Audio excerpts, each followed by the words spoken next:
Well, new tonight, a former Hilliard Darby High School teacher was in court this week after being charged with 2 counts of sexual battery. The crime occurred more than a decade ago with one of his students. Earlier this year, we spoke exclusively with a survivor of this crime. Tonight, she has a new message since coming forward. Former Hilliard Darby teacher Brian Tonti is facing 2 charges of sexual battery.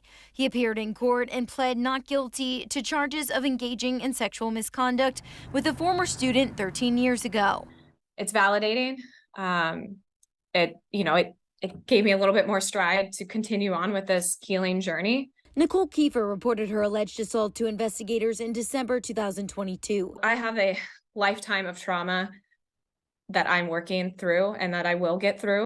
Kiefer says the journey to justice hasn't been easy. Everyone scared me back into who I was when I was 17. And that is such a toxic environment that we are putting victims in. Since sharing her story, she says the backlash has been unbearable. I had to kind of rebuild that courage because so many people behind their screens decided to tell me to be quiet. Nevertheless, she stands strong for other survivors. On the other end, I'm having more people come forward and be like, this happened to me 15 years ago, 20 years ago, and I never said anything. And my story gave them inner strength. The Hilliard School District releasing this statement today, saying in part, "We are deeply sorry. One of our graduates has been dealing with this, and we appreciate the courage it takes for her to come forward."